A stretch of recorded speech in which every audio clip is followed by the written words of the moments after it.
Public participation and recognition. Board of Education accepts with gratitude the Lowe's Toolbox for Education grant awarded to Little John Elementary School in the amount of $5,000 to be used for gymnasium, acoustic, and sound reduction project from Lowe's Charitable and Education Foundation.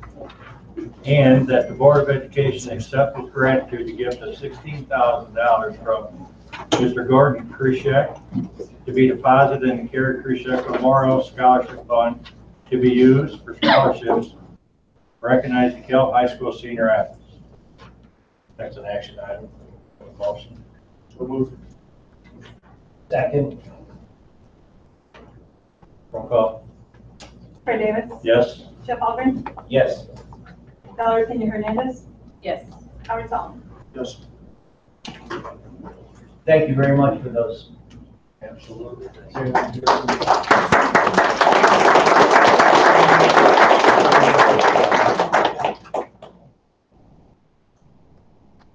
Okay, recognition of Clinton Rosette and Huntley Middle School boys and girls track teams.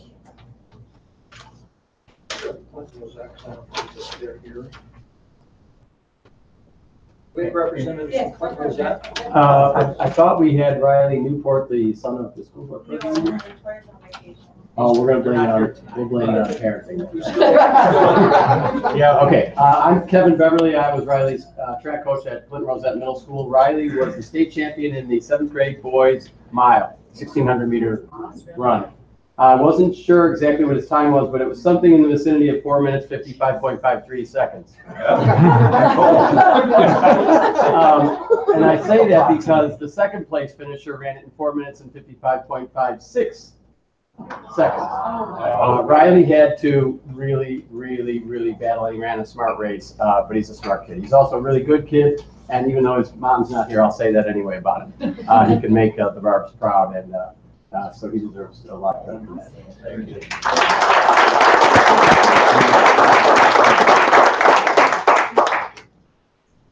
I'm Todd Allen. I'm the head boys track coach at Huntley Middle School. Just here to introduce a few individuals. We have Coach McIntyre, who's the head girls coach, and then we'll get to the athletes more in a second. We have a couple coaches that are out of town. They couldn't be with us today. We still have Jen Harrison, and then we also have Ryan Corcoran. They're both coaches at Huntley Middle School. We had a pretty good season this year. Boys-wise, we finished 5th. We were just a few points shy of getting a state trophy. We got one last year, and we were really close this year. We're really proud of the boys. And we had a number of individuals that I'd like to highlight for the boys. Kind of the backbone for our boys track program the last couple of years has been Toriano Tate. He qualified in a number of events this year. We've never had a shot putter. At least I've never had a shot putter qualify before, and he was our first shot putter qualified for state. We also had Toriano get second in the 4x200 with Jaleel Wallace, who's a 7th grader, Michael Robinson, Cameron Graves, and Isaac Gensicke. They finished second. They were state champions last year in the 4x1, and we got second in the 4x2. It was a real tight race in that 4x2, but we're really proud of them. I think they're going to have a great relay team when they get to high school. We also had Cameron Graves qualified in 400-meter dash, where he got 12th. And then Toriano Tate also got second in the long jump. And we ended up finishing second. So I'm going to start with the girls qualifiers that are not here. We had Evan Williams, Madison McGill, Ilani Castorina, and Amina Gray and Soraya Watson. In the 4x2, they got second in state. Trinity Williams was qualified in the 100 hurdles and the 4x100 relay. Janasia Dunn qualified in the 100 meter and the 4x100. Paige Walk, Audrey Figueroa, Trinity Hayes, Isabel Delavo, Monica Burchell, all qualified. And the 4x2, Annika qualified in the 800, the 4x4, pretty much the same girls. And then we're going to talk about this one right here. She is a 7th grader. She is now a 2-time state champ in the 400 meter race.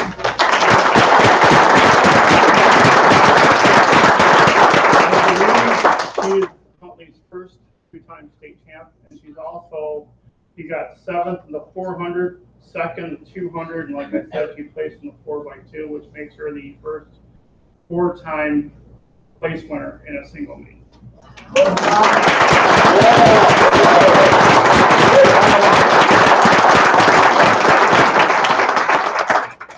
One last thing I almost forgot. We also qualified a 7th grade 4x4 team. Jack Harrison, Isaiah Butler, Jaleel Wallace, Justin Lear, and Alessandro Vargas. We also qualified an 8th grade 4x4, which we sat at the meet last year and we're like, we need a reason to stick around to the very, very end. We need to get a 4x4 qualified. I think we qualified 3 this year, which was phenomenal. And the 8th grade group that had qualified was Michael Robinson, Cameron Graves, Isaac Densky, Will Zaber, and Alex Boyd.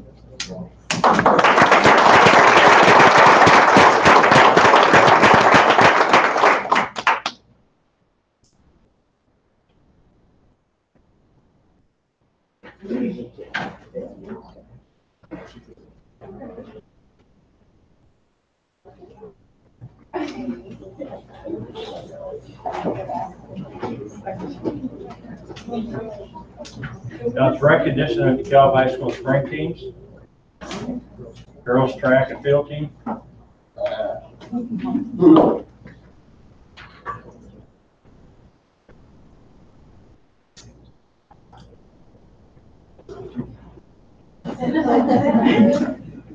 We're about 52 girls short. Again, I'm Coach Graham, the head coach of DeKalb Girls Track and Field.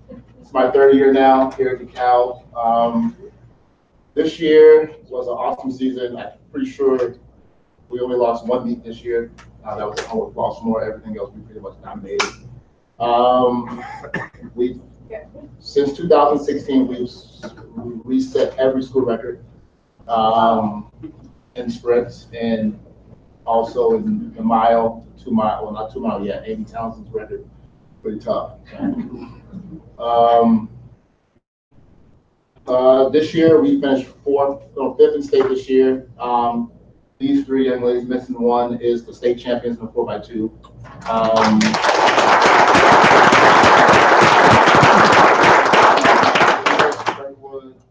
Kirkwood, she's leaving us. She's got a scholarship to Upper Iowa.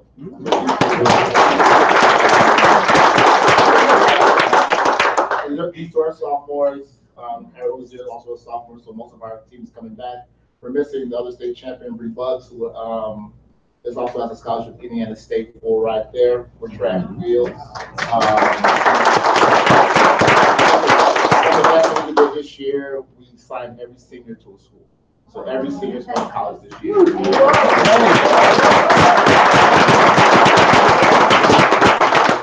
Also, we had 14 academic all-conference and all-conference athletes this year, which is awesome.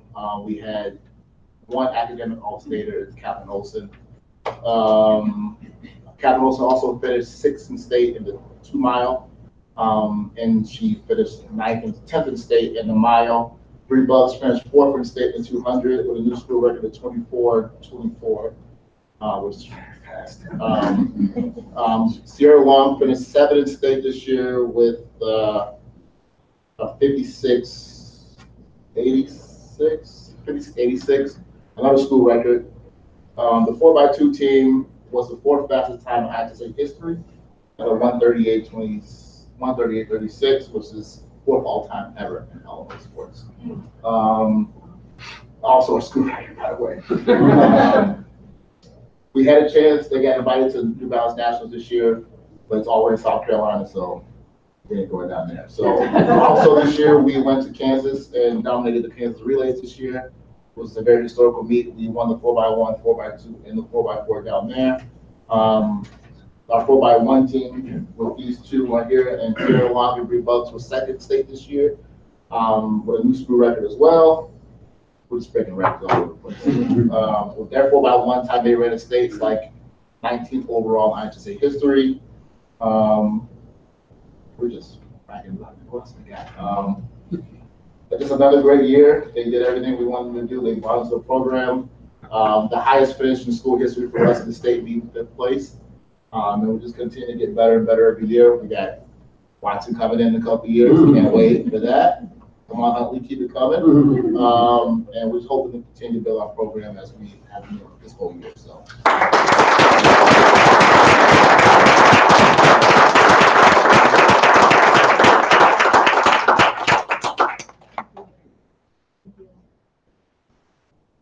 Congratulations. Thanks so much for your work. Congratulations. Congratulations. Good job.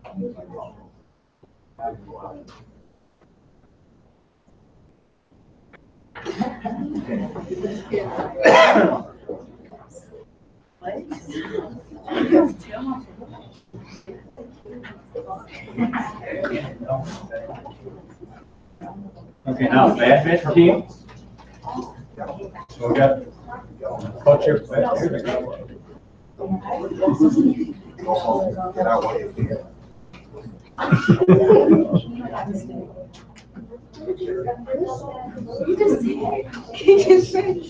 Hello, I am Zach Epler. I am the head badminton coach now. I took over for Dwayne after he left, coach for 31 years, and now I'm taking his place.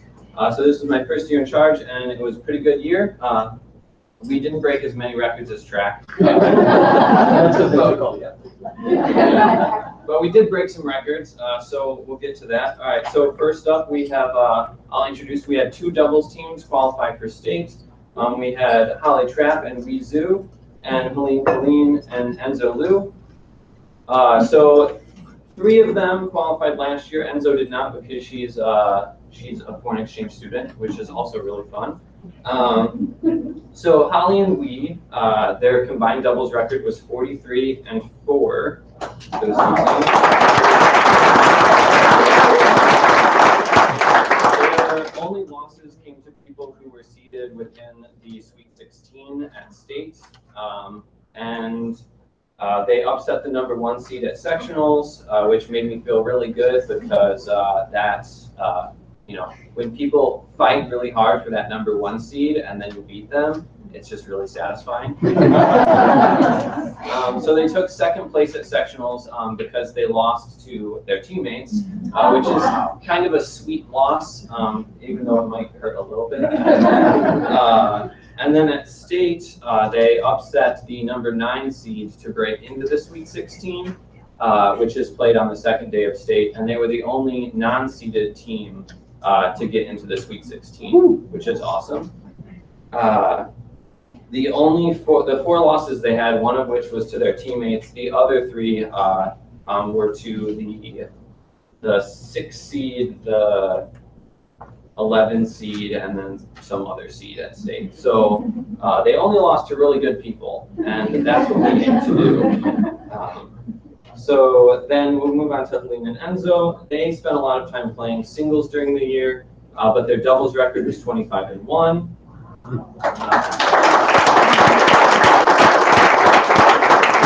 They were seeded at state. They did get the 15 seed at state. That was much too low of a seed for them to get, and all the coaches kind of realized that after they had to play them. So they took 1st place at sectionals. Their first loss of the whole season was at state because it's double elimination, and they lost to the 2nd seed at state. And that team ended up getting 2nd place. So if that's their 1 loss in the season, we're okay with that. It's just too bad that it had to come at state and we couldn't just keep winning. So that was in the 3rd round, and then they went undefeated for the next 5 matches. Upsetting the 12 seed, the 8 seed, the 11 seed, and the 5 seed in that order, and ended up winning 5th place. And that's good. The sad part about it is that the first thing Helene said to me after that was, "Can we play them for 3rd?" So yeah, so they wanted more, and I like that. So yeah, so we have Holly and Wee, who ended up tying for 9th place, and Helene and Enzo, who ended up winning 5th place. Combined, that landed us in a 5th place finish at state, which is also the best that badminton has ever done at state. The best we've done before that was 11th place, and that was in 86, 87.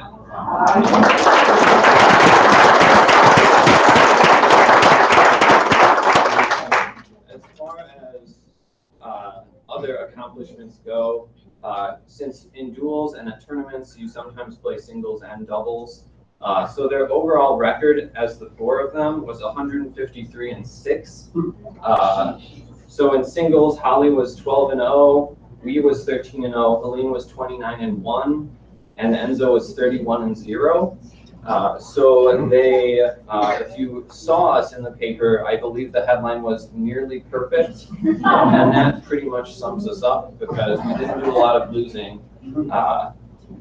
Yeah, so 153-6 overall. We were undefeated in duels, first place at our 2 home invites, first place at conference, second place at sectionals, and 5th as a state. So yes.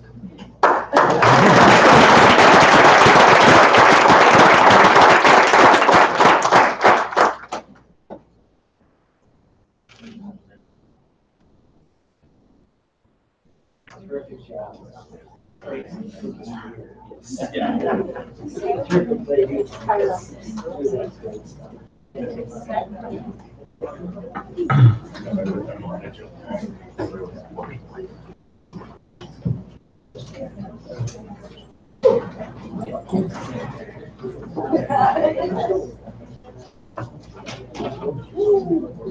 Okay, public comment. Members of the public who wish to speak to the board should complete a request card prior to the meeting.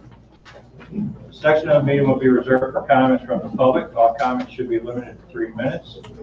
Criticism of individuals is not in order.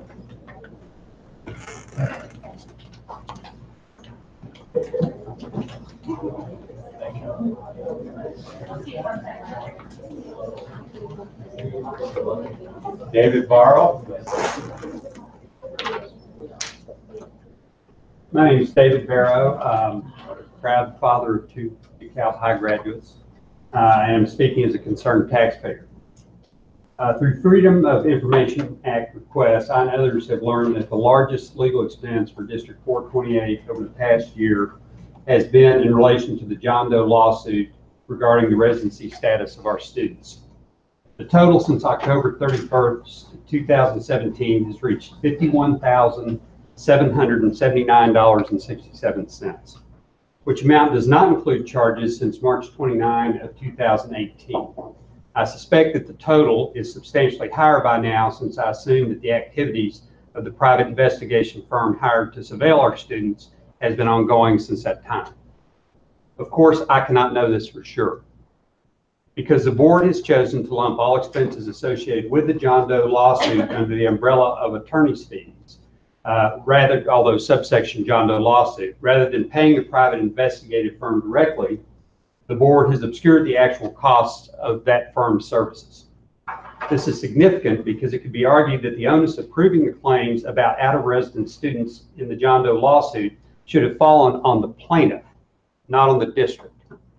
The fact that the school board chose to pursue this invasive and divisive method of cross-checking the district's existing vetting procedures does not inspire confidence that the money has been well spent. The capturing of these expenses beneath the general umbrella of the John Doe lawsuit is certainly not in keeping with the standards of transparency that elected officials should be held to. The hearing to dismiss the John Doe lawsuit has twice been delayed at the plaintiff's request. Why did the school board bow prematurely to the pressure of the John Doe lawsuit? And why did it spend precious taxpayer dollars on an investigation that should have been shouldered by the plaintiff as part of his burden of proof? None of this makes sense to me, and the board has said nothing that clears up these matters. To the contrary, by hiding the cost of the private investigation itself, not the lawsuit, it's categorized under the lawsuit, but we don't know what the investigation has cost us. Under general category of legal fees involving the John Doe lawsuit, this only has made it more confusing to me. Thank you.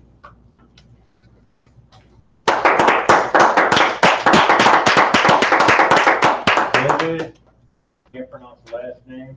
Is that all? Okay. David Becker, maybe? Becker, probably? Sorry for the sloppy No, writing. that's okay. So Congratulations to the students and coaches. I have a grandson that starts at Clinton Rosette in the fall and is planning on running cross country and track. So hope to be back here again in another couple of years. There's a couple of questions that I wanted to raise that I know that the board is not able to respond to publicly, but I hope that we'll be able to get some form of written response or some way. One of those questions is, what is the current status of the investigation into the residency of district families, and how long will it continue? Will my children be approached by investigators, and how should they respond if they are? What legal right does this company have to come to my door and ask questions? I'm going to leave those questions with the clerk with my contact information.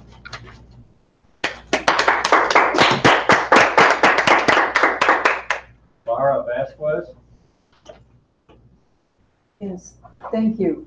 I am a District 428 taxpayer. I don't have children in this district and haven't, but I'm proud to be here. And as I see the athletic accomplishments of the students, I'm very proud of them and all they have done. My concern as a taxpayer is, why would we be paying for these investigations instead of continuing to support the activities of these students? They want to travel, to continue, and yet they can't because there isn't sufficient money, and yet we spend money on doing work that the plaintiff should have done.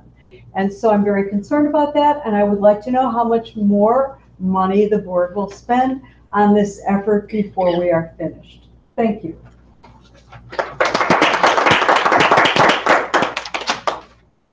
Board committee reports and correspondence. Anybody? I was able to attend the ombudsman, Christy Meyer was there as well, the ombudsman graduation on Friday. And that was right before the graduation that is held. It was just a really nice experience. It was 15 students, but it was, it was something I had never really, been a part of or seen. I had been directly involved with the ombudsman when I worked through the district, but I've never seen, the final stages of everything. And what I really liked was that they were able to use some of the quotes and some of the things that students put together in their final portfolio of what ombudsman meant to them. And it was just very nice to see that. Very nice to see that there were 15 students that typically would not have graduated had they not had the opportunity to work with ombudsman. And it was nice to see how they felt really proud of themselves. It was just an opportunity to kind of add that extra component to congratulate them, to see that ombudsman not only is helping them in that process of graduation, but beyond graduation. And that portfolio kind of just puts it in perspective of, what their goals are and what some of these things that are going to take place after graduation. So it was just nice to see that, nice to be a part of that, and hopefully next year you guys, will be a part of that too. It was just nice. It just gives you a different perspective, and it's nice to see those kids that typically wouldn't make it, because of whatever reasons are, extenuating situations. And they had a wide range of challenges. They right? did. And so in other words, it's a matter for the ombudsman to take a wide range of challenges and make them work and bring them to fruition, graduation. So that it was, congratulations on that. Anybody else? Yes. That's it. Oh, okay. The Communications Committee met on May 21st to, among other things, kind of derive a list of accomplishments that they as a committee had worked on. These included the implementation of a virtual backpack, an idea that apparently came from the Sycamore District. We will be doing many of the same types of things, and in a pilot it is received about 600 plus views. There's been some work and at least some ideas and discussion about the copywriting of our logo so as to prevent misuse.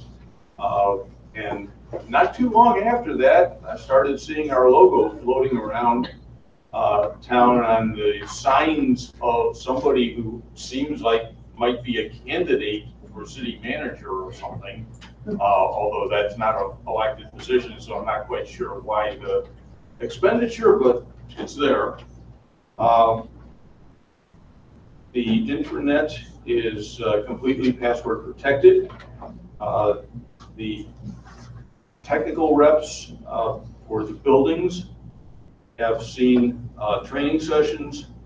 There's still a lot of things that are going on. We need to realize the need to make more things into events. We're trying to bring the highlights of the district's work to the public on a more general basis. We're looking to do more of that. Can I jump in there for a second? I was Yeah, Jeff was at the meeting. Yeah, so that was the technical reps, meaning the liaisons. The liaisons. Our informational liaisons, which is something that the committee was really working hard on, is to focus information dissemination from each one of the schools and to focus that on a liaison. Person gathers information and puts it out to the media. There's been there was it was fits and starts, but it's falling into place. There's been training. I think we're going to expand on this a little bit in the presentation tonight. Right. Okay, great. So that was something that was really a very big part of that meeting. It was really a very useful.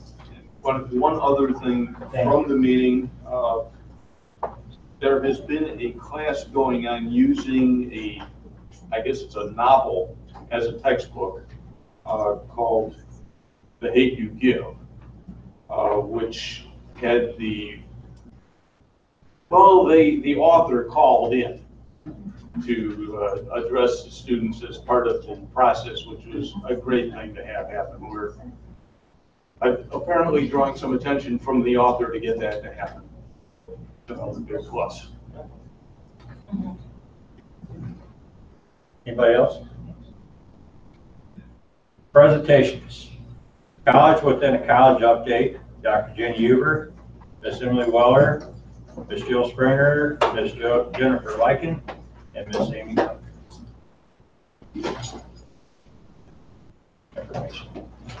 Good evening.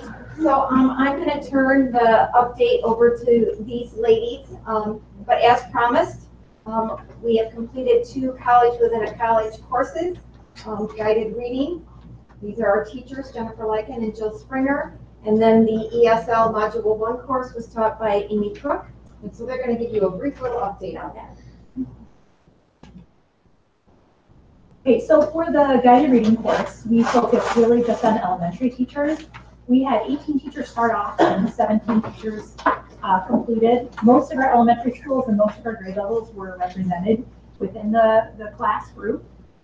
We really came up with the idea of doing this class because the district does expect that our teachers are teaching using guided reading, which is small groups focused on what the students need and making sure that each student is getting 15 to 20 minutes a day.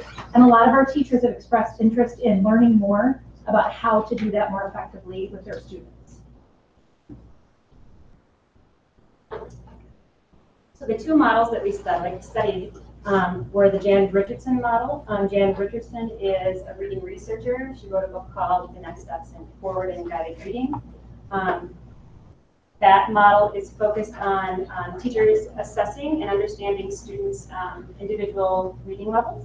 And then the teacher instructs the students in small groups that are based on those reading levels. We also studied the CAFE model. CAFE stands for comprehension, accuracy, fluency, and expanding vocabulary. In this model, teachers once again focus on the individual needs of students, and they do individual conferences with students that lead to small groups. So the individual conferences part is a different component. The way that the teachers studied these models was through reading, through discussion, through practicing the techniques in the class, watching videos, instructional videos put out through the publishers of these different books. And then they actually went back to their classrooms, practiced with real students, and then were able to come back and reflect with their colleagues. So throughout the course, we did ask for feedback along the way so that we could tailor the class to the teachers' needs. But at the very end, we did ask them to give us an overall feedback of the course and whether they would want to see it again, if it was meaningful, because we wanted to make sure that this was something that was worth the time and money spent in going forward. So we have some quotes from some teachers in that feedback. Overall, the feedback was all very positive. Teachers felt more confident about providing more impactful instruction, and they felt that the time spent collaborating with their grade level peers in our class for 45 hours or the number of hours that we were there was very beneficial and really helped them improve instruction. So we had the ESL course, Module 1 we called it, and we started with 30 teachers, and one dropped because she was in both classes and couldn't hang with me.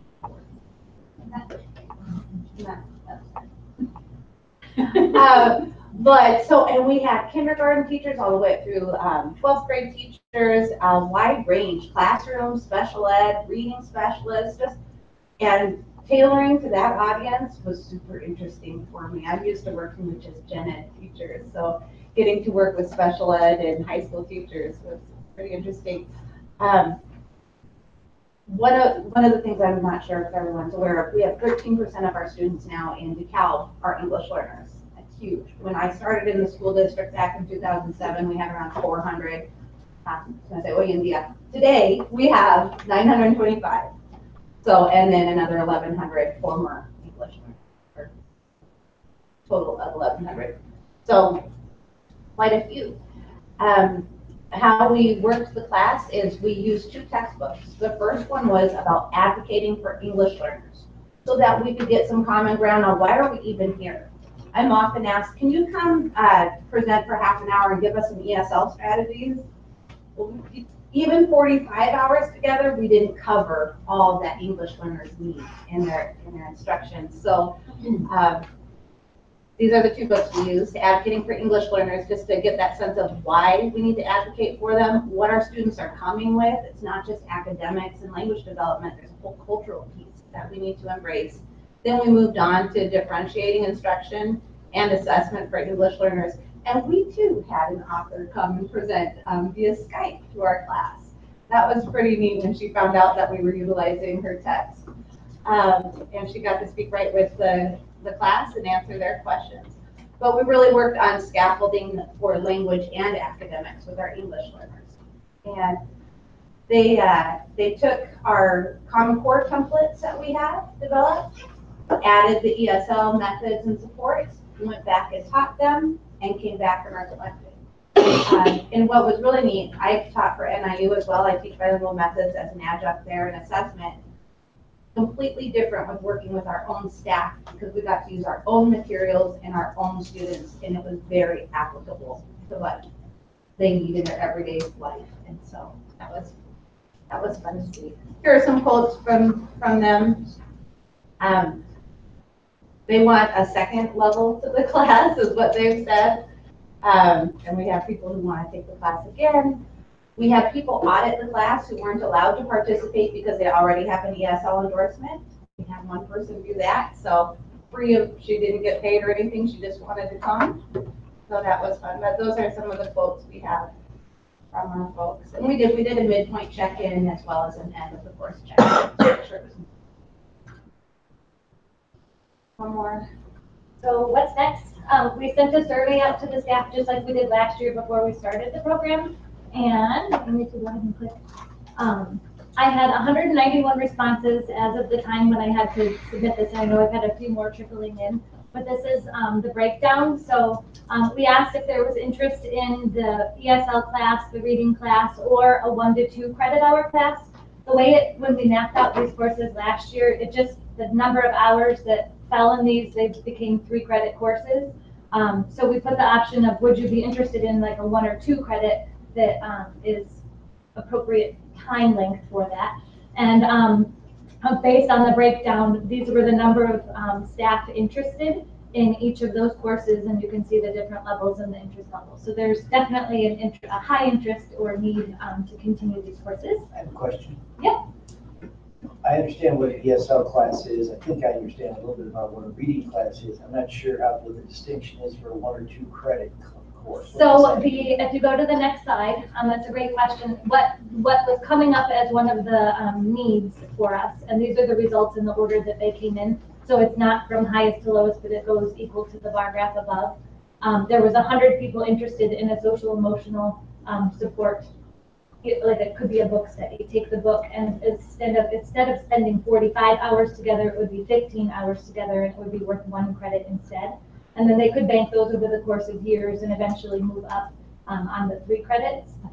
But so we have the social emotional support showed 100 people interested, 56 had inquiry-based learning, 61 people were interested in redesigning learning spaces, 60 people were interested in 21st century learning, 18 people in Common Core standards, and then 52 people in supporting ELS, and that would be just at a lower level meaning less number of hours commitment to instead of that ESL 3 credit course. Thank you. Mm-hmm. Yeah, so our from here, what we'll do is we'll sit down and look at those results, put together some plans like we did last year, found people to teach the classes, and then design our syllabus and submit those for people to enroll. If I may, the exciting part about this, finding collaboration time during the school year is next to impossible. We have so many different initiatives going on, so many different things going on. To have this college within a college concept where teachers from across all of our buildings can come and work in a kind of a cohort atmosphere, it is a fantastic concept. And I imagine that, you know, the response is very positive.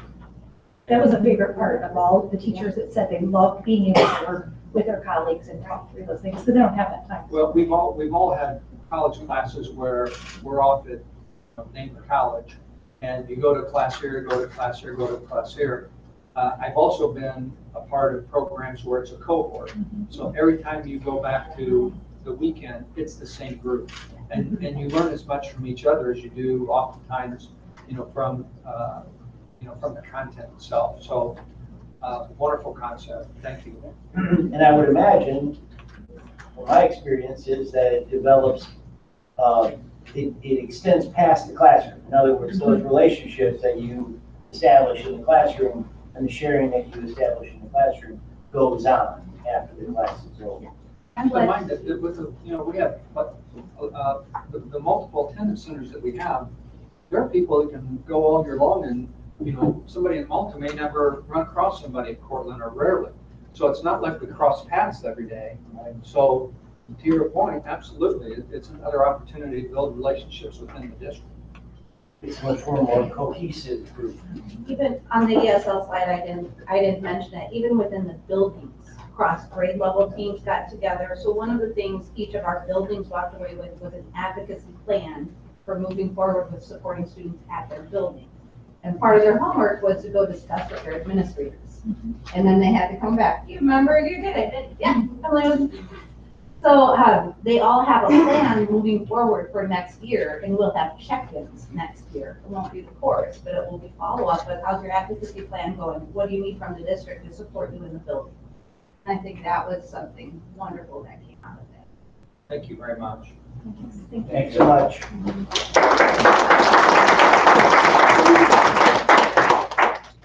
Communications Committee update, Ms. Melanie Bickley and Mr. Ben Beck. We had a few more. And a few more? Yep. And yes. And yes. Okay, so we kind of already had a summary of our presentation, but we'll go ahead and highlight a few things that we've been going through. If you can go to our first slide. So as we kind of tasked ourselves with our agendas this year and looking at our overall purpose, we looked at the board communications goal. They had a communications goal and a community relations goal, but we kind of tried to address both of those at the same time. So develop and implement effective communication among staff and community stakeholders. Then with the community relations goal was to recapture the community's trust through communication and leadership in issues that affect the socioeconomic health and vitality of the district. So everything that we did, we kind of looked through those lenses in driving our decisions and discussions. So our committee did meet monthly. We had classroom teachers, we had administrators, board members, and members of the tech department. So it was a really nice mix of all sorts of people to be able to come together and kind of brainstorm issues across the entire district and come up with some solutions that would work for us. So some of our big issues we wanted to highlight. Virtual backpack. It was not just adopted from Sycamore. Surrounding schools have virtual backpack, and it's going to highlight not only district events but community events. So that way, if families are starting from out of town, they can go on the website and oh, these are their community events and flyers. All that's posted digitally, and it reduces a lot of the take-home paper for the students to take home. We had a small rollout beginning spring, and we're gonna have a hard rollout beginning of this upcoming school year. So all paper flyers that are district related, not down to the school level, but district-wide events and community flyers will no longer be going home to students. So we created, So we created down at the bottom of the Parent Student Resources, this little virtual backpack link. We also have an email set to go that'll go out to parents as a monthly reminder of what kinds of things they can find on virtual backpacks, just reminding them to check it and make sure that they're looking for that. And again, the cost savings from the paper copies that go home should be pretty substantial. Pardon me, could you give a brief, tiny little explanation, virtual backpack to those people who haven't been familiar with it on committee, so I understand. But could you explain a little bit about what that does? I mean, what is a virtual backpack? It just hosts the flyers that we get that we would normally send out to students for events throughout the district. Like we have fundraisers, we have other community events that are going on. So that's what we put it on. Just being able to basically take that flyer and put it into a full digital format with color and everything else. Basically, you get the full impact of the flyer, but without the reduction of paper, toner, ink, all that sort of good stuff. Plus the labor of actually making copies, putting them in backpacks with the children. Plus, as we start to send out the emails to go to families and stuff, as you start to add more and more of these flyers, the size of that email is starting to hit the size where some service providers offer free email services, MSN, Outlook, some of the others, are starting to bounce back because we're hitting their threshold. So in order to sort of reduce some of the congestion, some of those issues, we found a way to sort of centrally host all that information to one virtual spot via virtual backpack. And try to train people that's where they turn to find information, make it attractive, make it fun, that kind of stuff. So as the paper flyers start to go home again in the start of the school year, they will be links to redirect families like, hey, by the way, there are additional flyers located here, and there'll be shortened URLs and things like that. The other nice thing about this is it makes it available to the entire community. So even if there are children who are not yet in schools, families can access that information and find out about opportunities in the library and IU and all the different community partners that can send us information to send home with families. So it's open to everyone, so You're going to say something? All right, our next thing that we're pretty proud of, events. Yeah, so we worked in terms of building some capacity within the buildings to basically collect the awesome events that are occurring in the buildings, the good news, and those sort of things, be able to package them and put them onto social media in a more timely fashion than one person trying to micromanage all the buildings and getting the information out in a timely way. So Lincoln School is kind of showcased there. In the picture, but all of our schools put out a lot of positive information, whether it was a PBIS night or some sort of STEM related activities occurring in the buildings where we were able to have a lot of photos of our students actually involved in those activities thanks to the building communication liaison in each building. So the letter of agreement was originally drafted for the 17-18 school year only. We're looking to actually continue that relationship with our communication liaisons to continue that differential. But they were basically tasked with getting out the information in the building to the social media outlets, so your Facebook, Twitter, and sort of just sharing the positive things that are happening and get it to also the local communication. So our local newspaper, radio, and probably Dekalb as well. Yeah, there we go. Good people at probably Dekalb are here. But yeah, so there was professional development that was done with those communication representatives to help enhance the communication out and sort of be able to tell our own story for each one of our buildings, because a lot of our buildings are very unique, and we really would like to get that essence out there for the community to see. And there was training involved with those. Yeah. There's professional development for each one of those communication liaisons, and it will continue. So it's great. If we, yes, as we move forward, get those reinstated for next year, we have already set up what our training sessions will be. And then we also did a communication survey. Several years ago, there was a kind of a large survey that went out to the community to gather information about communications and things like that. And then we realized there hadn't been kind of a follow-up. So instead of sending a big survey out, we decided to break it down into some smaller chunks. So this year we tackled just a 5-question survey about the district website and the use of the district website, because some changes were made. And so we wanted to find out thoughts about that. So we gathered information, and we actually have already started implementing some improvements and changes to the district website based on the answers to the survey. And then our next steps, so we're going to continue to work on the identity and branding of the district, looking at how the logo is being used. We picked an official orange, so that was kind of exciting news. It took a while, trust me. So again, looking at when we're creating even things as little as a tablecloth for the Human Resources Department, making sure there's some consistent visual imagery. So again, developing a brand so that people know when we talk about Dekalb, this is who we are, this is what we look like. Improving the user experience for the district and building websites. Most people said they found things easily, but we feel like there can even be some more streamlining of the websites for our community users. Working on telling our story. There's so many positive things that go on in the Dekalb School District every single day. We saw some highlights, just 2 small things here today, the track and the badminton. There are positive things that go on every day. And we need to tell our story, because we want people to hear those good things and know what we're doing in our community, because it's so important for them to see all of the great things that actually are going on in the district. And so we want to make sure that we're doing a good job of that. So we want to be able to kind of be that clearinghouse of information for our community members. So moving forward, we do, as we said, have the letter of agreement for this school year only.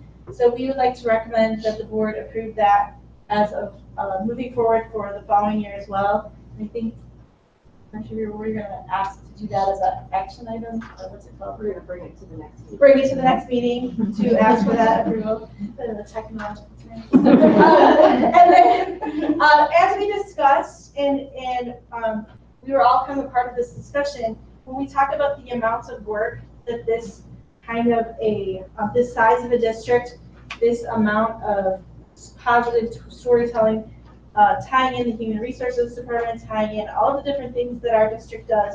We've talked about recommending that there's a consideration of hiring someone to do some public relations or communication specialists for our district. We talked in our committee meeting in a few years, 2 years, I believe, we have a large number of retirees that are going to be taking place. So as it is, there's been a narrowing number of applicants for teaching positions basically across the state.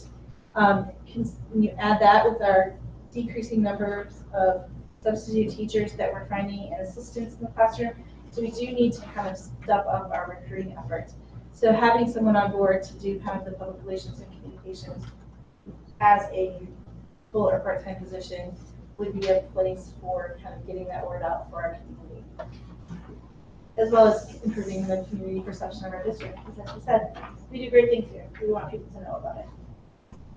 I want to thank Melanie and Ben and that committee. as we left back in August, I believe, the board retreat. And, two of the main goals, as were stated earlier, was reconnecting with our community and basically telling our story. Because if we're not telling our story, somebody's telling it for us. And I want us to tell our story. And Melanie and Ben and this committee have taken this and done a tremendous amount of work this year, and I appreciate where we're at and where we're going. Thank you.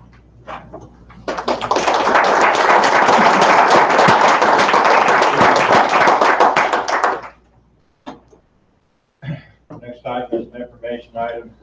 Every Student Succeeds Act, the SSA presentation. Damon Craven and Dr. Jenny Huber. Well, again, there's a few of us that are going to cover some of the ESSA changes.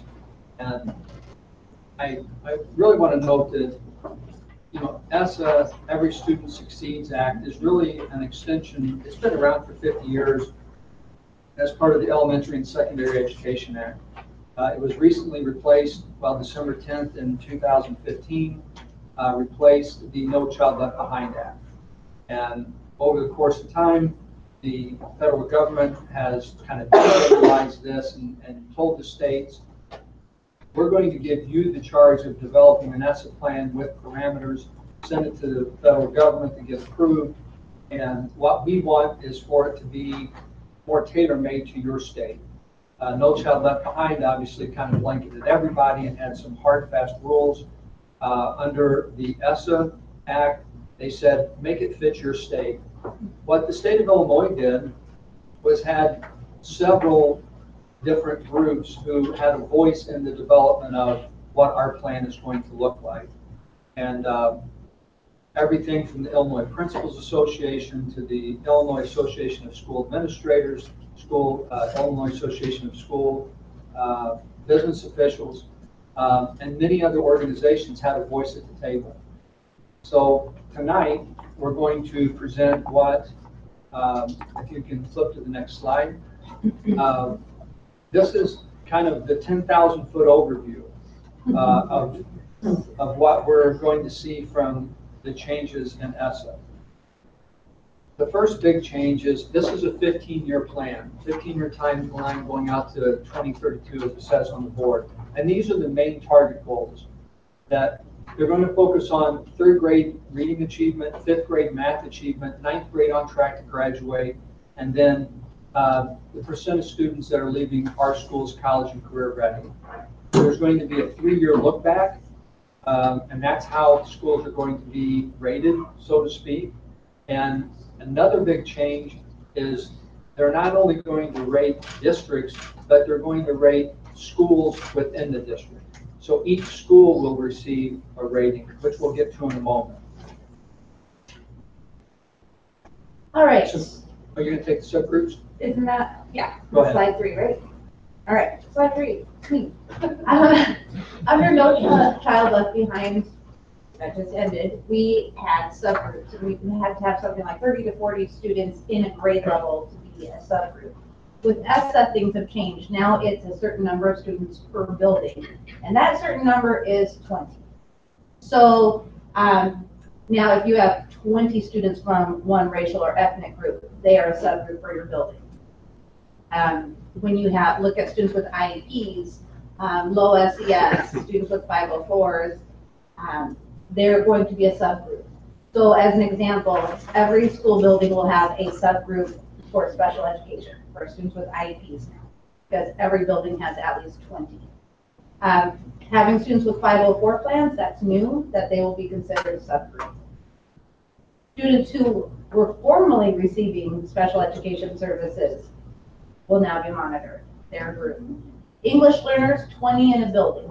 So again, like I said earlier, we have 925. That means even buildings without programs, like Rosette, for example, have more than 20 former English learners. That's a subgroup for them now, and the high school as well. And then former ELLs. We used to have to monitor them for 2 years after they passed their access and were English proficient. Now we monitor them for life.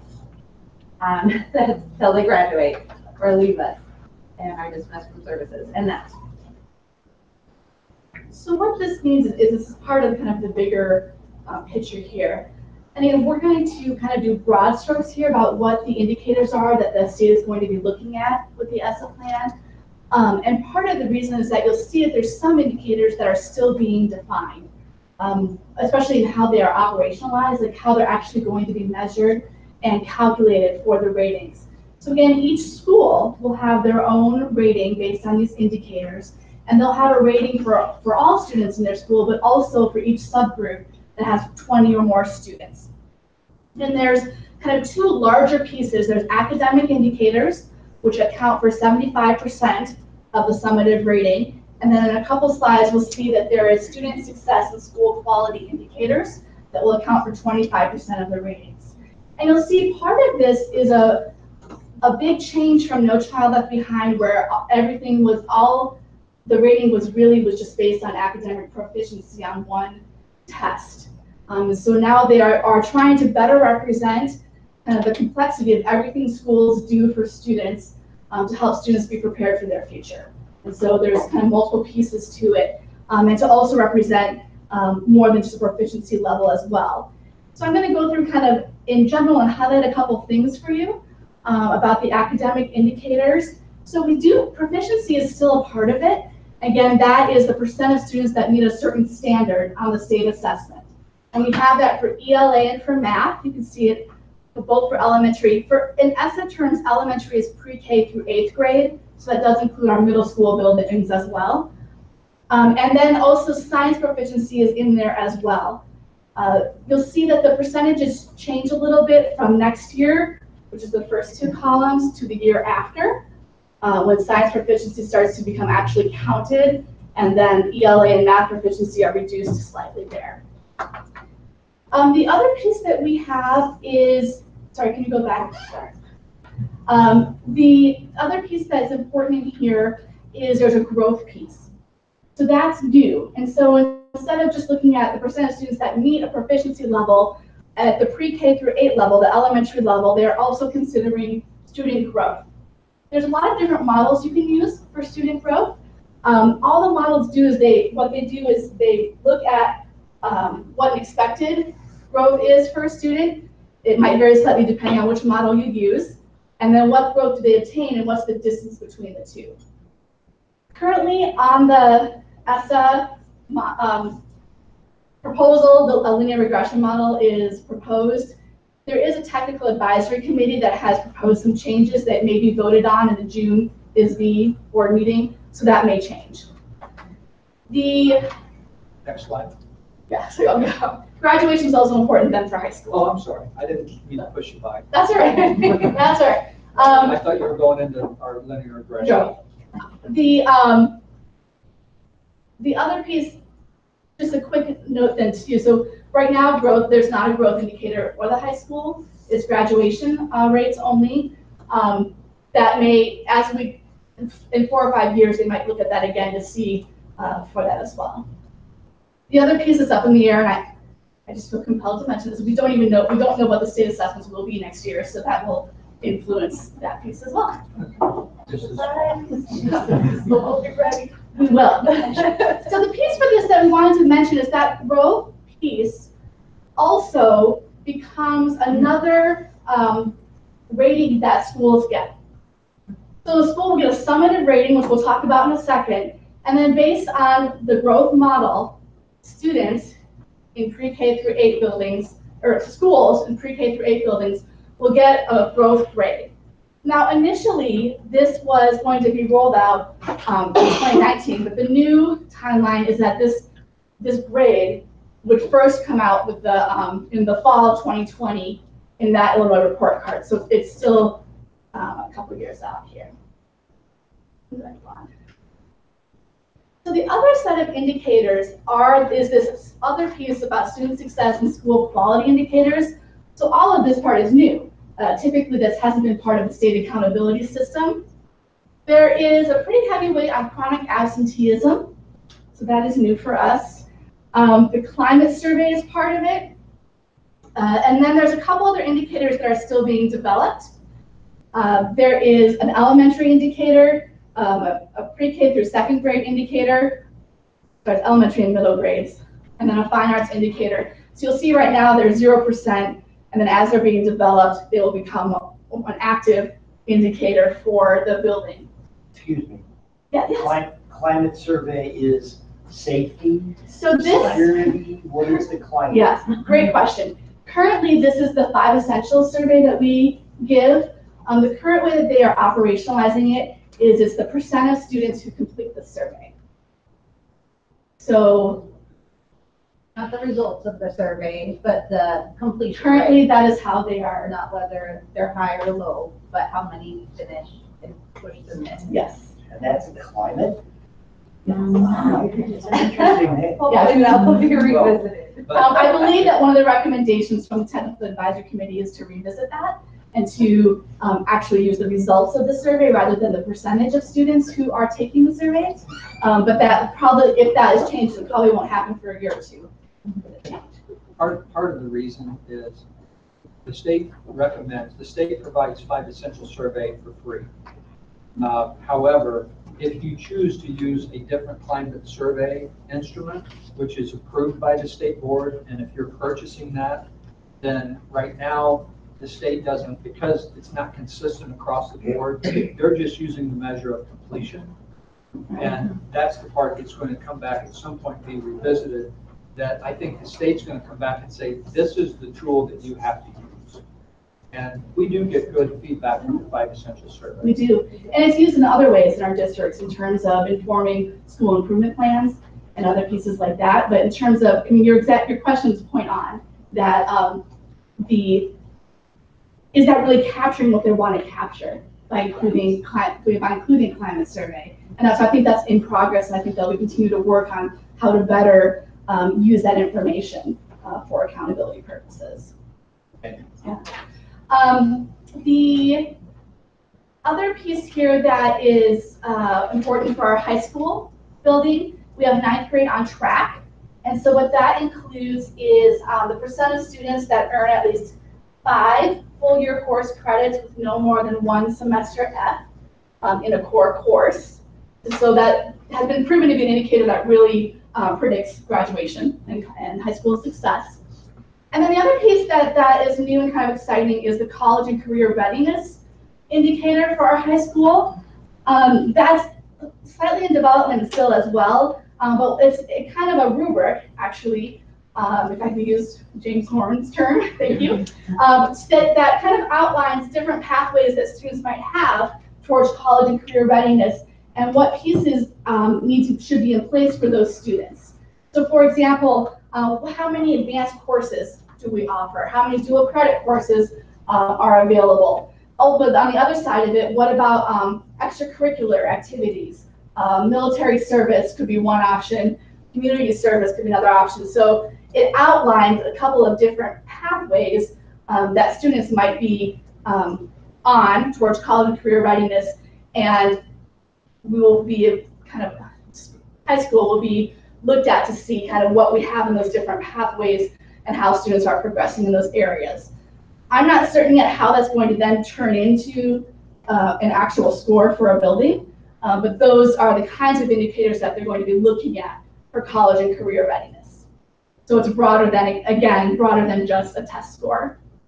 Again, to your point, I think it's going to be more of a rubric on what options Yes. that we have available for students in advanced placement, dual credit, baccalaureate types of courses, and then the state will review that and, you know, per capita, depending on, you know, of course, there's rural communities that are going to have more limited options than, you know, a school that's, you know, has 1,800 students. So I'm sure that there'll be some kind of rubric that they'll use. And I think it also includes, if I recall correctly, things like internship experiences or work experiences and things like that. So Vocational experience. vocation, yeah. But it's a real great opportunity for the school to be acknowledged for the things that they are working on, and for us to further expand our options for our students as well. Okay, I think that's. This was mine. Yeah, turn it back to you, Mr. Creator. Thank you. As we mentioned, buildings are going to receive a rating based on a 4-tier system. And Simply put, tier 1 is going to be the top 10% of performing schools in the state. Tier 4, and it's easier to explain it this way, tier 4, they are going to be the lowest performing 5% of our Title I schools in the state.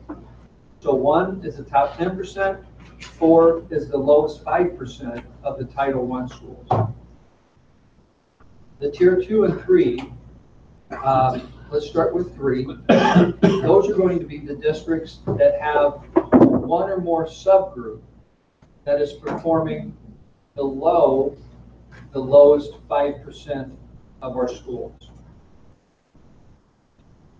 So again, if the building or subgroups are performing lower, or excuse me, if the subgroups are performing lower than the lowest 5%, then you would be a tier 3. The buildings above the tier 4 schools, subgroups are below the tier 4 schools. And then tier 2 are basically going to be those that do not have the subgroup that's performing lower than the 5%, but they're not a top 10%. So that's kind of how the tier 2 is designed. Secondary question or ancillary question. Can I say something first? Can I say something first? Again, keep in mind that it's by school. It's not by district. So you can have, in a district like ours that has multiple buildings, we can have buildings that are in multiple tiers. Single building schools, that will be their school and district score. Now, so soon we'll, and as Dr. Lecker was talking about, we're going to we'll be rated with a tier, and then we'll have a letter grade for growth in a few years out. But initially, come this fall, every one of our schools across the state of Illinois is going to be placed into one of those 4 tiers. That is different than No Child Left Behind, obviously, or SI. Completely different. Yeah, completely different. And the question I have is, do you develop an aggregate for the number of schools? We may be ranging within this in different schools, and you have an aggregate number for your schools based on population. I have not seen that in any of the ESSA workshops that we've been to, and collectively we've been to multiple. Right. And so that's unclear. I have not seen that the district is going to get an aggregate score. Right. Wonder how they deal with that low performing school. My understanding at this point, and we're still learning as the state continues to support us in that learning, is that there's a score for each building, and that's it. That there's not anything bigger than that in terms of a district score. But it's just right. And part of what that will lead to is that buildings that are in tier 3 then are eligible for targeted support, and then buildings that are in tier 4 are eligible for comprehensive support.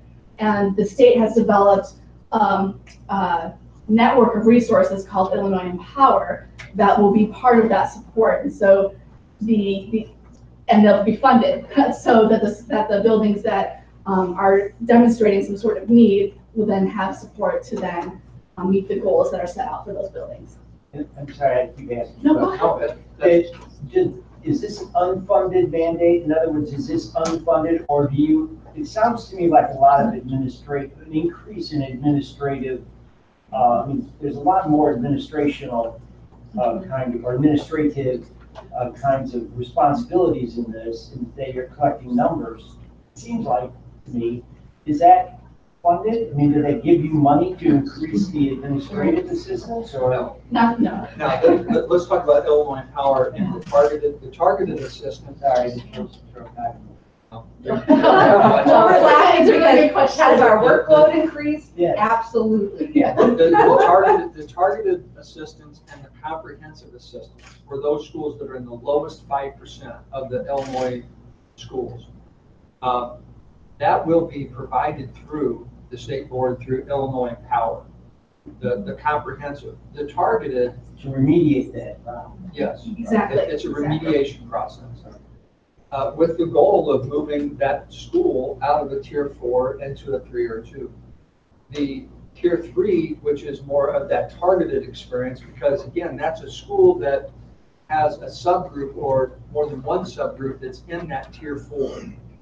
So that is that targeted experience where we're working with that subgroup or subgroups who are in that tier 4, who fall in that tier 4. Again, through Illinois Empower. Exactly what that looks like today, we can't explain that to you because we haven't been given the playbook. I think believe that the Illinois, that part has fun, the Illinois Empower. It does have fun, right? Yes. I believe that you're hitting on a key point, is that the way in which we as a district keep track of this information is new and will require some changes. And so especially as now we're thinking about things at the building level rather than the district level. And so that is a change that we're working through.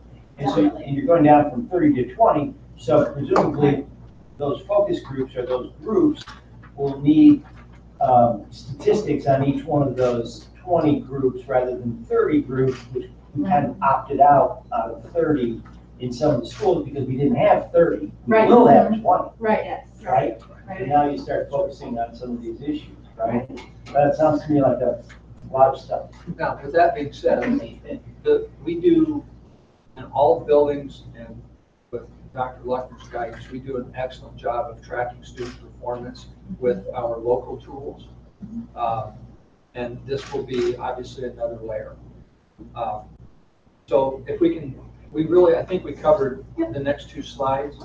So let's kind of look at the last slide here, the timeline. Again, October 18th, when the school report cards come out on or before the 31st, each school will be designated in one of the 4 tiers. The following year, or possibly that may be pushed back. Yeah, I believe that's now October 2020. Okay, in 2020, we will start to receive a letter grade for student growth. And we talked about the comprehensive and targeted school approach. And it's, again, this is, I'll say it is a game changer, but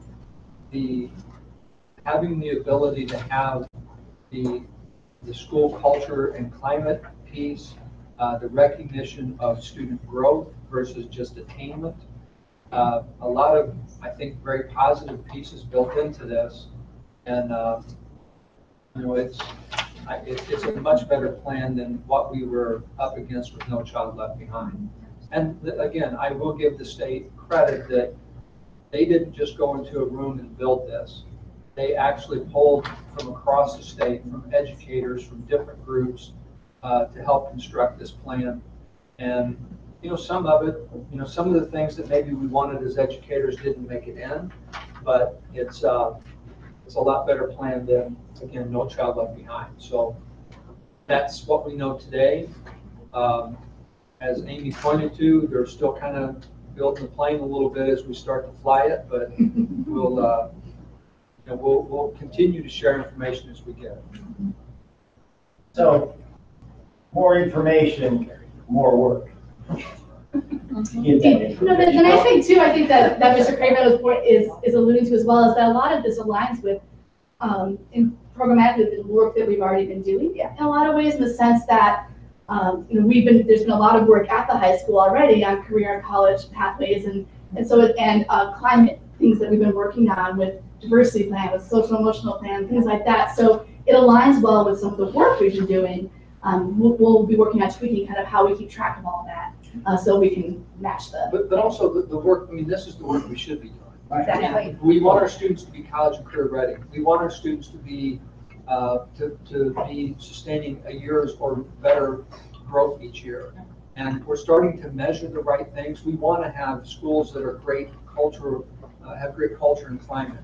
So it's the right work, and that's what's more exciting about this than No Child Left Behind. Well, that was frustrating about No Child Left Behind. It was work, but you really didn't understand the result of what that work was. Well, everybody was chasing an attainment score. Right. We were focusing on one day's test, in April. And everybody said that they spend 2-3 months getting ready for a test, and then they'll say, now we're done with the test, thank goodness, off we go.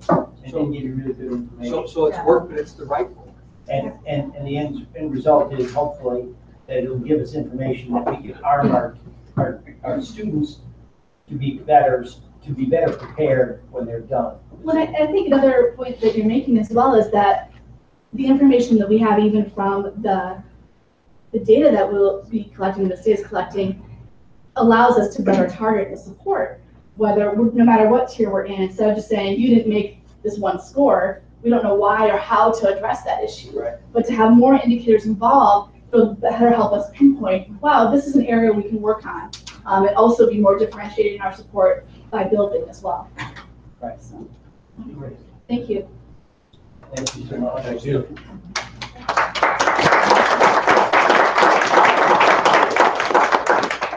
Okay, we have a presentation of Proudly Dekalb, promotional video for Dekalb High School. Mr. James Bowman. I've got some guests Yes. from Proudly Dekalb. Yeah, absolutely. We know that guy. So, Conan Barnes, Steve Holcomb, and Redwood.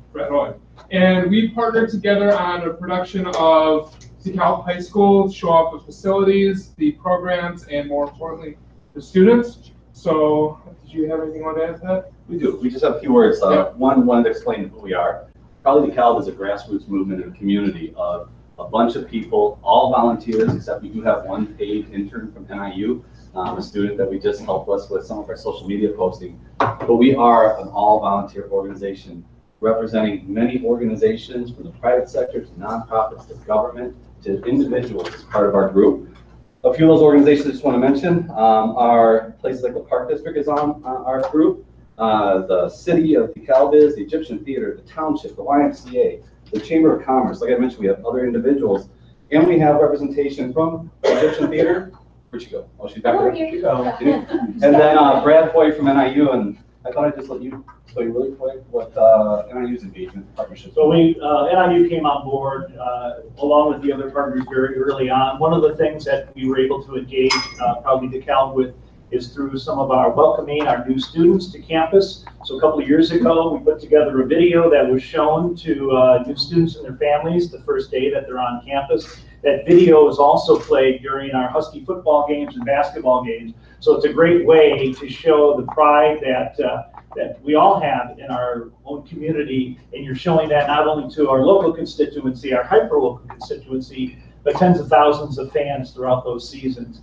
We're also been very much engaged in, we have these university tours that we give, and many folks from the local community, along with Proudly Dekalb members, take our tour guides for our new families and students who are coming in during orientation. This is year 4 that we've done that, so it was one of the first endeavors that Proudly Dekalb got involved in.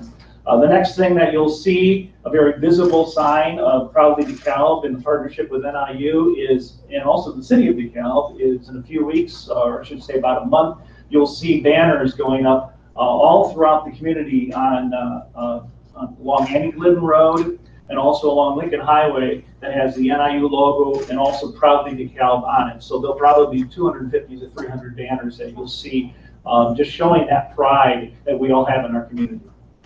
So what are we exactly?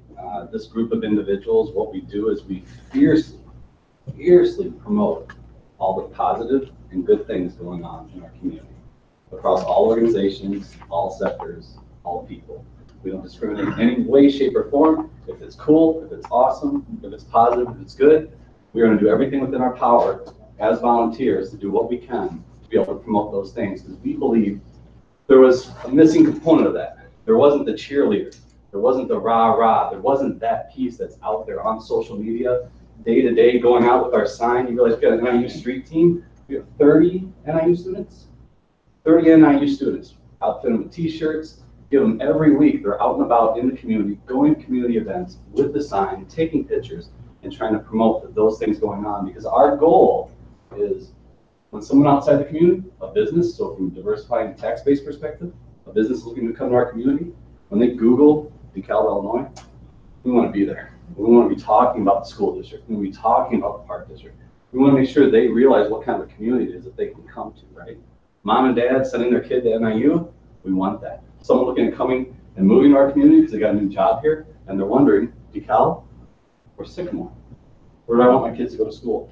We want to make sure that they come to Dekalb. So what we looked at is doing a video to promote Dekalb, because in your conversations, you were just talking about the communications committee.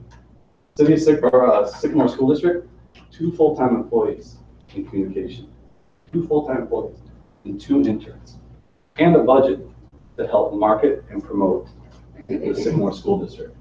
When we look at the comparison online, we're what, 6,500 students? They're like 3,700 students. Facebook, about the same kind of presence. Twitter and other social media outlets, thousands more following us. Your communications group, thank you for doing that. Oh my gosh, dedicating that time. What we have seen as far as what the school district has promoted in the last year compared to previous years, night and day. You guys are killing it, crushing it. We're here to help as part of that. But a great example is they don't have so much time. They get pulled in different directions. And a perfect example of why we need to partner and why we need to work together to celebrate what's going on in our community. Graduation hit, most important, or the easiest way to promote our district and all the cool things going on, nothing. Not a post. I'm a DHS alum. My son just graduated this weekend, and I couldn't share, I couldn't like, I couldn't comment, I couldn't do those things with the district because we lacked that. Sycamore schools, boy, they had all kinds of stuff about graduation. 66 shares, tons of comments, hundreds of likes, all those things, and that's what we need to do. So I encourage you, that group you've got, oh my gosh, keep that thing going. Because we need all the help we can get. We'll do our part, trying to help the district, and that's what we're going to show you is this video. We're incredibly proud of. We'll do our part, but we're really looking to partner with the district to really help you guys promote everything that's going on, wonderful in District 428, because we want to make sure when people are looking to come to our community, and they Google us, and they go online, and they research District 428, that all what they see is all the wonder that we have going on here, especially in comparison to our neighbor schools. So, Jeannie, you want to introduce the video? Yes. So I am Jean. I am a DHS alum. So I hold District 428 and DHS is close to my heart. Graduated with Maurice right there. So we know Leadership Academy graduates and DHS graduates. So coming to Dekalb High School, coming back to do this video, what's great about being in Dekalb and promoting the school district, we don't have to spin things. We don't have to dig for positivity. It was so easy. I mean, Principal Horn, thank you so much for your help. You were instrumental in making this video. Absolutely. But that was what was so great is we just walked in, me and Alex, with an iPhone and a gimbal. We were the film crew, and we're like, yeah. Film crew's coming. Show up with an But it was so easy to walk around. Just like, okay, strategically, should we set up these shots? And then, like, in the meeting with OC Creative, we were like, literally, we just walked around and got everything we wanted by just standing there as a fly on the wall. So that's what was so great about this video is the statistics were there, the feel-good interviews from the students were there, the feel-good interviews from the staff and administration were there. So this was a super easy story to make because the story is so positive. So we wanted to do this, highlight you guys. Yeah, hope more like this comes along. So roll the tape. Got the sound. Oh, we have sound. The little button on the wall. Yeah, turn. We dim lights at all? Or? Okay. Yes, sure. Yeah. We're just so proud of it. We have 1,900 students in our school. The opportunities that our students are presented with through our school is just really a hidden gem of everything that's available to them. We really get along with each other, even though it's like a big school.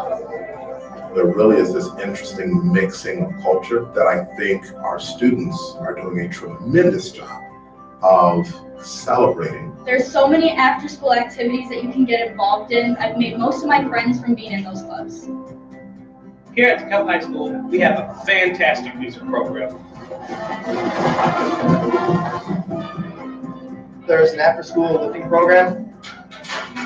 There's badminton, there's swimming, there's gymnastics. Here at Dekalb High School, my coaches treat me like a family. They've put us in a position to not only succeed in the football field, but outside of it as well. We have the type of teachers where they're great at their jobs, but they also got just those really good personalities. So when you see them outside of school, look at them as a friend. That's all the exact answer. The reasoning is super simple, and that's what you're going to do for those. But we have a really good lunch. Like there's a lot of choices to choose from. Like we have a snack bar and stuff. In terms of excellence, each of our teachers, each of our coaches, each of our sponsors, each of our administrators wake up every day thinking, how am I going to make this program in the school better for our students?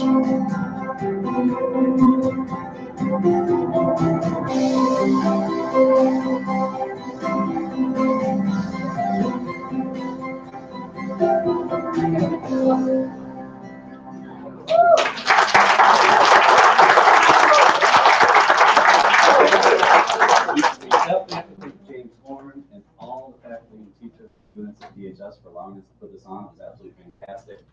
But remember, the point is, the realtor community, right? They don't have anything to celebrate what's going on in District 428. They don't have, they got a one sheet that they could possibly put in someone's hands. Now we've given the realtors the ability to, oh, you want to come to Dekalb? You have an impression about Dekalb School District? You heard something about it? Well, here's a video that you can actually watch and you can see firsthand what's going on at Dekalb schools. You can see the weight, you can see the facility, you can see the stats, and we can help sell Dekalb. So what we're trying to do again is fiercely promote, advocate positive, good things going on in the community. And we want to partner. So in August, we've got a kickoff meeting with the communications committee. Super looking forward to that. A little pizza, a little rah-rah. And we're going to figure out how we can work together, because hashtag Probably Dekalb isn't ours. It's NIU's. It's the park districts. It's the school district. We don't own that thing. All that we are a bunch of volunteers in the community trying to drive that message as much as we can. So just want to say thank you all for everything that you do. Killer district, absolutely love it. My son had a great time. My daughter's at Dekalb High School now. Y'all are wonderful. Thanks for all that you guys do up here. I know it's a volunteer thing as well. Yeah, any questions? How do you access that? I mean, in what ways can one access that video? Sure. So it just went live on our Facebook at 7:30 tonight, and we've already had a huge positive response. So we're getting text messages and stuff from people. We're getting a bunch of That's comments. awesome. Yeah, alumni are sharing it, saying always a Barb, so that's awesome. This is on our YouTube page. So it's Probably Dekalb, and we also have a website, probablydekalb.com, where it also went live at 7:30 tonight. So you can access it there. Please feel free to share it, comment on it, use the hashtag. So we've already had a bunch of that happening. And we're coordinating to get it on the district sites, to get it on the district Facebook pages, social media. We want this thing to go everywhere. That's where you can find it. Is it limited under YouTube access? Is it limited to hashtag Probably Dekalb? That's how you get there, or you get there? Can you get there through Dekalb, or can you get there through Dekalb schools? Are there multiple different windows to get into that? Yeah, so that's what we're coordinating. We've been coordinating with Principal Horn. Is all right, let's get this to their communications team. Let's get it on their social media, District 428's YouTube, District 428's website. So it's not just to Probably Dekalb. Yeah, we want access points as many as we can. This is yours. Yeah, please utilize it. What helps sometimes helps understand what we're doing is hashtag Probably Dekalb is turning into almost like a brand, an identifiable thing within the community. Our brand, you can leverage to promote all the great things going on in the district. We'll do whatever we can. We'll bend over backwards in order to figure out how your communications committee, when they come up with things, how can we help highlight that? Sure. And vice versa. I mean, this is just it's a team community effort at its core. I was really encouraged. My background is in communications, and when I heard the team talking about telling our story and highlighting the brand, that's took the words right out of my mouth. I'm not even going to really add to it other than you're right on. You've got a liaison who works with the media, and I know my partners in the media here, I know them quite well, but they may not always tell the story that you want them to tell. They're being very objective. So it gives a chance when you're telling your story and you're utilizing the multiple channels that you have at your disposal or you're going to create through the district, then you have channels like what we have at Probably Dekalb and all of these other partners, including NIU, that can help disseminate that information to all around. So the more people that you have involved in that effort, the further it's going to travel, and the further it's going to impact folks. Because you look at, I think it was 2016, City of Sycamore, 50 housing starts, Dekalb issued 1 building permit. You can't tell me school choice isn't a part of that. And we have an incredible school district, just not communicate. We're doing all the hard work. Day to day, you all are going in there and you're doing it, right? You guys are doing the hard work up here, but we're missing that one piece, telling everybody else what we're doing. Unless they're in the district and they already moved here and made that choice, they'll never know the incredible district that we have at our disposal. So we need to tell that. And we're just one piece that can help them. And the more resources, the more effort that you can, or the more resources you can just give that team, oh, we can really leverage that to move that needle in the community, whether it's diversification of the tax base by bringing the businesses, bringing that next target distribution center when they're looking at all the employees that they're going to bring into the community and where their kids are going to go. Well, they're going to be looking at where they're going to place their facility based off of that information. Or just the individuals, like I mentioned, or the professors at NIU, the doctors at Kish Hospital. We need to make sure that that message is getting out there. But the only way to do that is we have to tell the story, and the only way to tell the story is to dedicate resources to doing that. Thank you, Colin. Yeah, no, thank you guys. Thank you. Absolutely.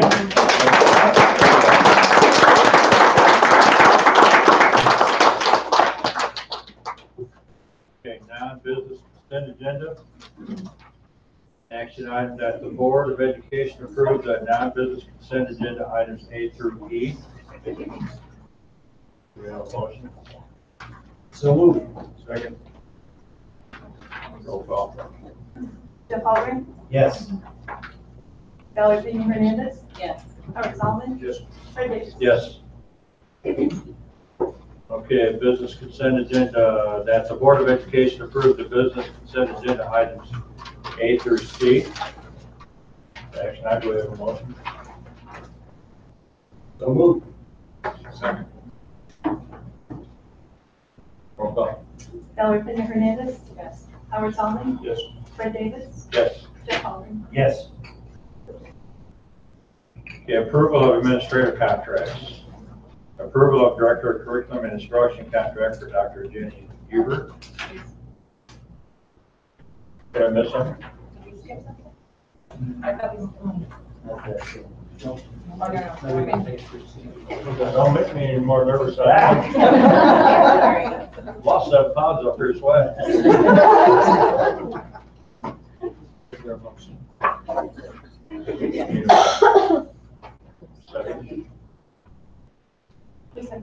Four, what is it, what are we moving on? Approval of her.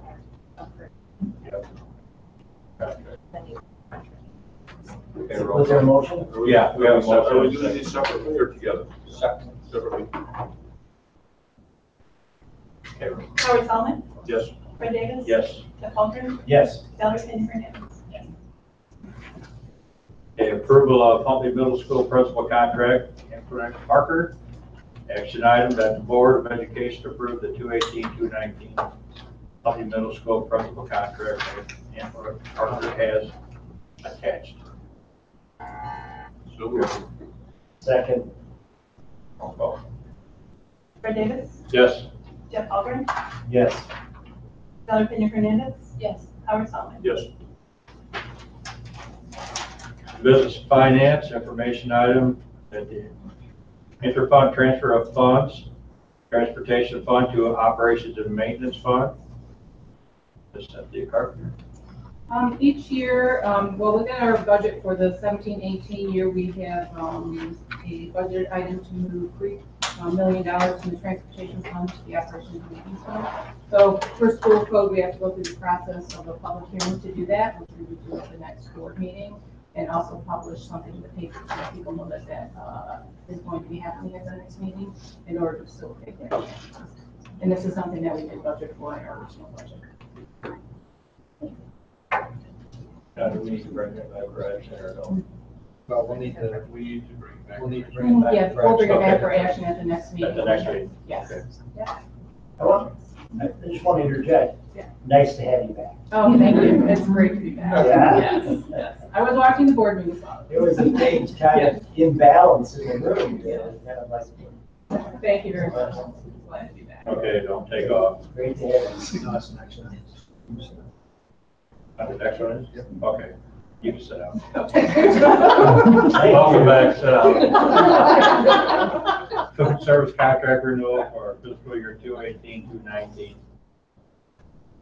Action that the Board of Education approve the contract renewal agreement for food management services for the period beginning July 1, 2018 through June 30th, 2019 with Aramark Educational Services LLC with an increase of 2.0% over prior fiscal year. So moved. Second? Discussion. Second. Did you second? No, I'm asking for a second. Good discussion. Just want to say that we had an informational, for those people who weren't there for Airmac's informational aspect on this. It was made very, very clear that they're doing a very comprehensive job, and it's a super, super job that they're doing. And I was very impressed with the result of that informational aspect. Okay. Thank you. Roll call. Jeff Albrecht, Yes. Valerie Penny Hernandez, abstain. Howard Solomon, Yes. Aaron Davis. Yes. Okay, new business and administration. Diversity plan, Dr. Jenny Huber, Miss Andrea Mitchell, and Dr. Lisa Becker. Board of Education approved the District 428 diversity plan with stipulation that any additional funding would require board approval. We have a motion.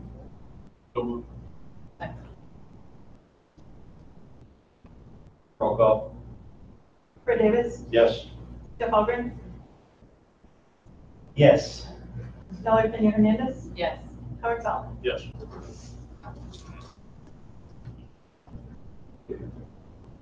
Recommended revisions to the Board of Education policies, first reading, Superintendent Jamie Craig, and information discussion. The board policies as recommended by Press Plus, the latest edition were in the board packet with, as I typically do, I went through and reviewed and made recommendations. There are no substantial changes, a lot of statutory changes. However, the Accelerated Education Act is something that we're working on. And that is something we need to, that the board needs to review. Contact me with questions or contact Dr. Hoover. And we'll, again, this is another example of a bill that we didn't really see coming and not given much of a window to have it prepared by July 1. But we're working on it. So sometimes the state throws things at us and we don't expect it, but we'll be ready. But we'll need to look at that. Question for you. I've communicated to you several times via email and changes in the document where we have an online document thing. Are other board members seeing the things that I am saying as well, or is everything independent, like two-way communication just between us and then nobody else knows this? That's a great question, and I saw that because of I shared that document with you, with the board, and I will not share it in that format again. I don't think that your responses are visible, but just to make sure, I'll send it to you in a PDF in the future. Thank you. I noticed that as well, and I said, I'm not gonna send it that way. And the event that Actually, I'd like it that way if it was visible to everybody that was, discussion. I'll double check with that. Because I want to make sure that we're not having any correspondence. Because if you reply, and it's like a reply all, and the rest of the board can see it, that would be a violation. So we're looking at the open meeting. So it's safer to send it in a PDF, which I will. I do want to interject here. So this is first reading. We're going to have discussion on the document itself as we move along here. This is a work in progress. This is something that we are. The board policies are always presented at the board meeting prior. Questions that come to me individually, I can then disseminate the questions out to the group and what the answers are. Okay. Okay. Right. But what we can give you some feedback on this particular. Absolutely. Our reading it, guys. Absolutely. Okay. Thanks, that's right. Okay, so we'll move that to come back to the next meeting. All right, with that, the meeting will be adjourned. All in favor?